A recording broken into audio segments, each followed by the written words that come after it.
Sudden గా సిటీకి వెళ్తున్నావు? జాతర అయిపోగానే పెద్దక్కకు పెళ్ళి, షాపింగ్ చేద్దాం వెళ్తాం.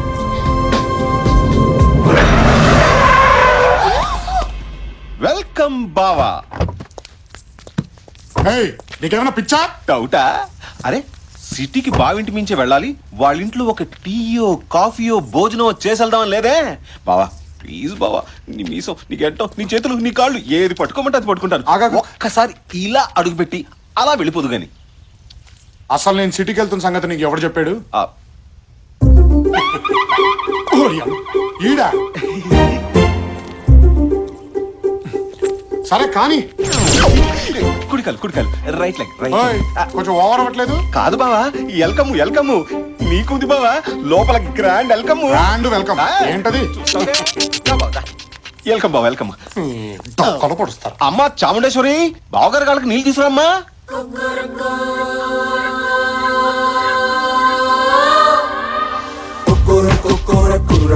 Baby dancing the rhythm of Dandanadhan.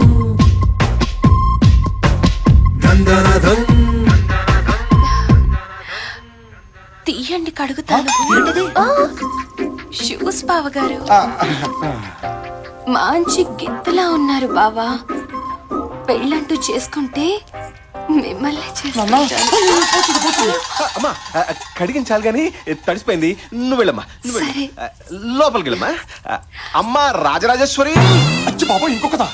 ఇక్కడ బాగా ప్యాంట్ తడుపుకున్నారు, ఓ మంచి తుండు పట్టరామ్మా.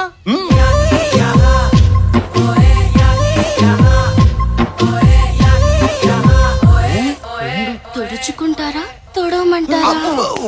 నేనే తుడుచుకుంటామా. మంచి గుర్రంలో ఉన్నారు బావా. నేను పెళ్ళంటూ చేసుకుంటే మిమ్మల్ని చేసుకుంటాను. మన బావే కదమ్మా, చేసుకుంటాడులే. నువ్వు పద. నీకెవరు లేరన్నావు? వీళ్ళందరూ చుట్టుపక్కల ఉన్న జమీందారు పిల్లలు బావా. తాంబూలం రోజు నీ బాధలు చూశారంట, అప్పటి నుంచి నన్ను గోకడం మొదలు పెట్టారు. రే బావా, ఏంట్రా ఈ గోళ? అంటే బావా ఇక్కడ మ్యాటర్ ఏంటంటే, నాకైతే కథలుగా కనిపిస్తుంది. ఒక్కలే ఇంకోసారి రండి అంటే కష్టం, అట్లాంటిది నలుగురు ఒకేసారి రండి అంటే నీకు తుండడిపోతు బావ. రాచరికలో మామూలనే బావా.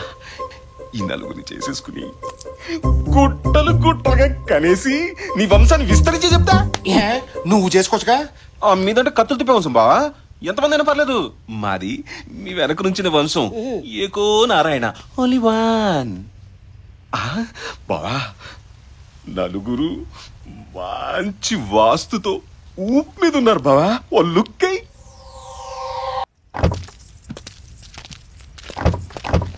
కుడికాలు పెట్టకమ్మా, కుడికాలు రైట్ లెగ్ ఓవర్ అవుతున్నట్టుందే. ఫీలు బావా, ఫీలు. మీకంటే ఇద్దరు ముగ్గురు ఉంటారు, మేము ఒకరితోనే కదా. బాయ్ బావా, బాయ్. జాగ్రత్త.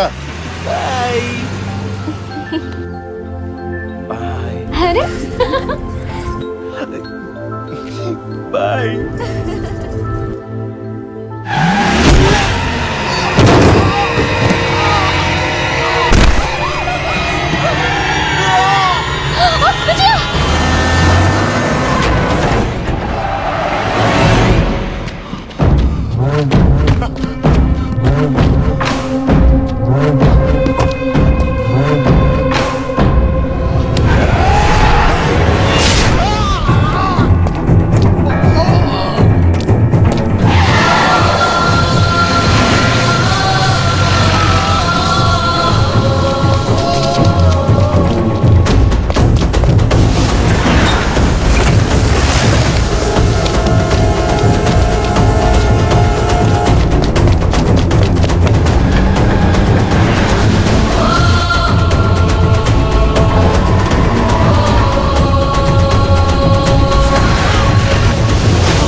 కాదు బావా, నీకేం కాదు. అందరూ బతకాలన్న నీ ఆలోచన చాలా గొప్పదే బావా, కానీ చంపాలన్న వాళ్ళ ఆలోచన ముందు అది నిలబడదు బావా. నువ్వు వచ్చాక బతుకులు మారిపోతాయని అందరూ ఆశలు పెట్టుకున్నారు బావా. ఆశల్ని బతికించు బావా.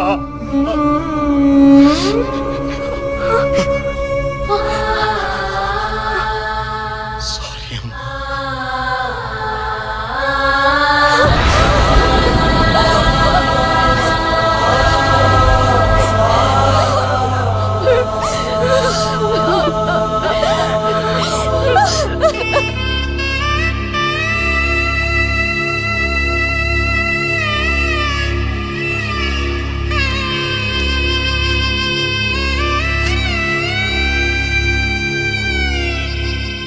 వాళ్ళని ఎదుర్కోవాలంటే నువ్వు ఇంటి బిడ్డవై ఉండాలి. కానీ నువ్వు ఇంటి బిడ్డవు కాదని నాకు తెలుసు. నువ్వు ఇక్కడే ఉంటే చాలా దారుణాలు జరుగుతాయి బాబు. వెళ్ళిపో.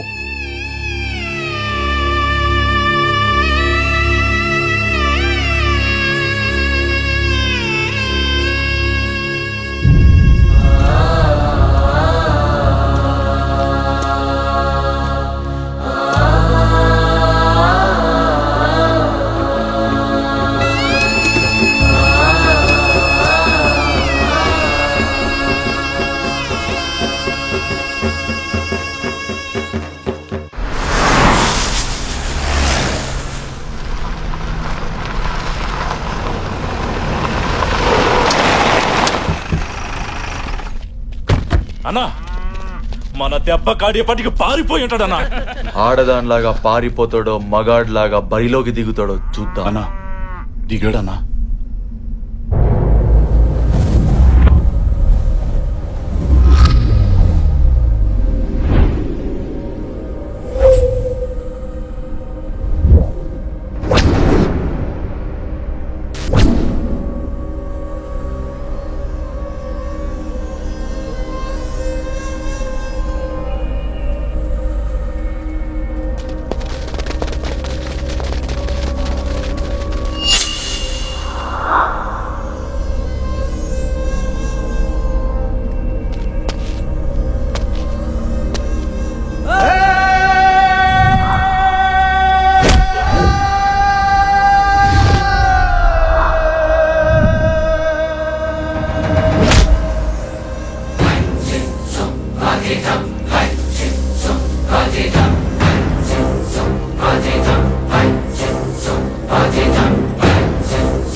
వద్దు అంటే కత్తి పట్టించారు కదరా.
ఎక్కడా ఎక్కడా ఎక్కడా ఎక్కడా రాయ్ రాయ్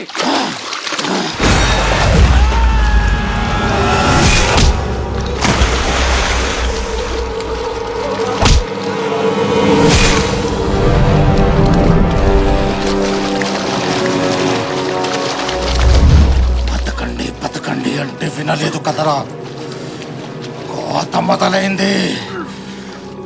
రాత రాసిన భగవంతుడు వచ్చిన ఆపలేడు.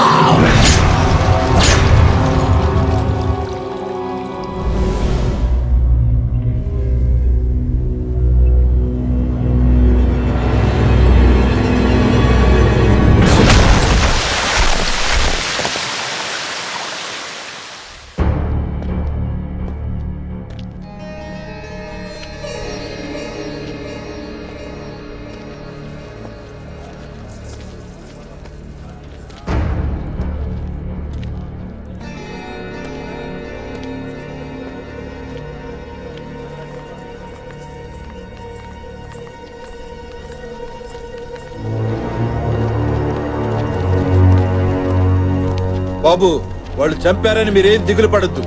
చచ్చే వరకు మీ వెనకాల మేముంటాం.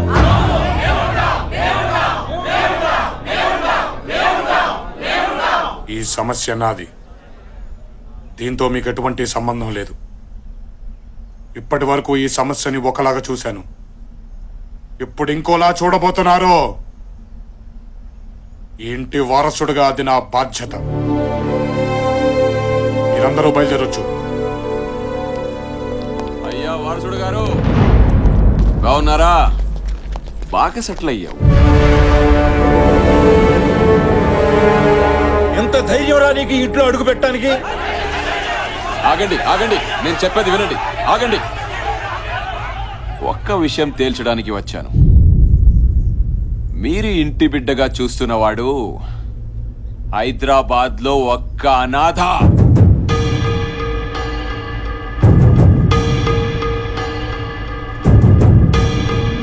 అనాథని ఇంటి పెద్ద అయినా దత్తతకి తీసుకొచ్చాడు.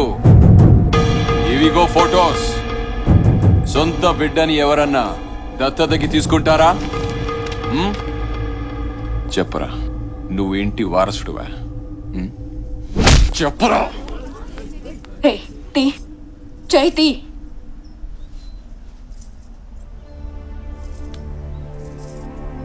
నా మీద ఒట్టేసి చెప్పు, నువ్వు నిజంగా మా తమ్ముడివి కదా?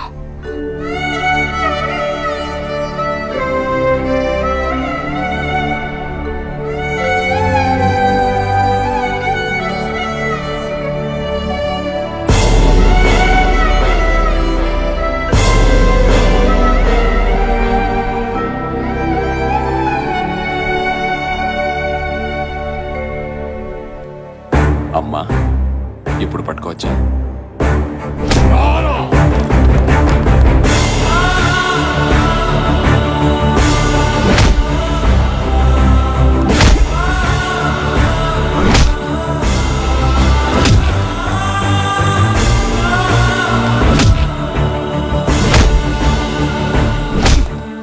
ఇక్కడ సెటిల్ అయ్యావంటే ఇంటి వారసుడిని ఏం చేసావు? ఏం చేసావు? చంపావు కదూ?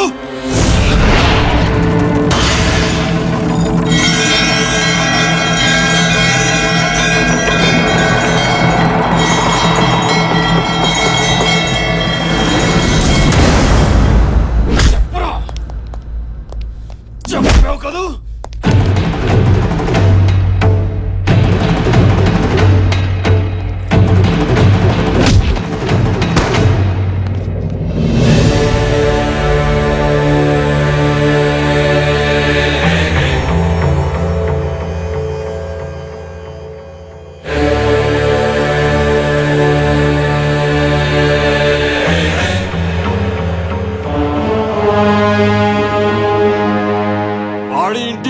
చంపాడు.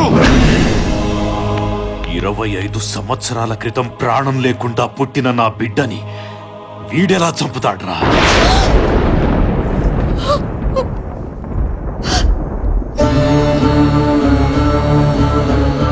జనం కోసం, ఈ ఇంటి కోసం వాడు బతికే ఉన్నాడు, వస్తాడు అని అబద్ధం చెప్పాను. బిడ్డ చనిపోయినప్పుడే సగం చచ్చాను. శత్రువు క్షమాభిక్ష పెట్టినప్పుడు పూర్తిగా చచ్చిపోయాను. శత్రువును చంపేవాడు కాదు, శత్రుత్వాన్ని ఆపేవాడు కావాలి. యుద్ధం చేసేవాడు కాదు, యుద్ధాన్ని ఆపగలిగేవాడు కావాలి. వాడు ఈ ప్రాంతంలోనే పెరుగుంటే చంపడమో చావడమో రెండే తెలిసేవి. కానీ వాడికి ప్రాణం విలువ తెలియాలి, బ్రతుకు విలువ తెలియాలి, ఆకలి విలువ తెలియాలి, కష్టం తెలియాలి, కన్నీటి విలువ తెలియాలి అని అనాథాశ్రమంలో పడేస్తే అల్లారు ముద్దుగా పెరగాల్సిన వాడు అనాథగా అల్లాడిపోయాడు.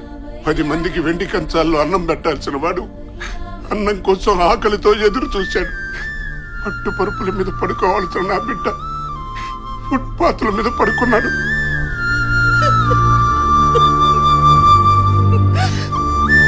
ఇవన్నీ చూసి గుండె పగిలేలా ఏడ్చాను. మానవ మాతృడెవడు నువ్వు పడ్డ కష్టాలు పడలేడురా. నువ్వు 0తో మొదలై 100 దాకా ఎదగాలనే ఇవన్నీ చేశానురా. కానీ ఏనాడు నిన్ను వదిలిపెట్టలేదు. ఆఖరికి ఆడబిడ్డతో సహా నిన్ను కాచుకునే ఉన్నావు. నన్ను క్షమించరా.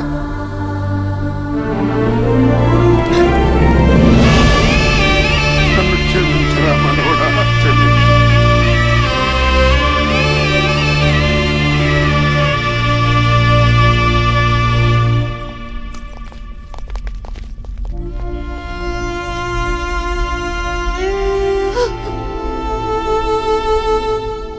అసలు మగపిల్లలే వద్దనుకున్న నువ్వు జనం కోసం చంపో లేదా చావు అనటానికి నీలో నువ్వు ఎన్నిసార్లు చచ్చిపోయి ఉంటావమ్మా.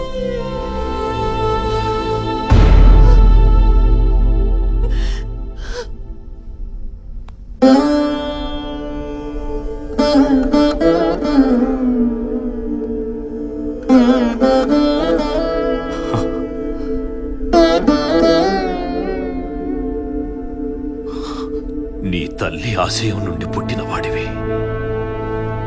ఇప్పుడు నాకు నీలో 70 ఏళ్ల చరిత్రని తిరగరాసేవాడు కనిపిస్తున్నాడు.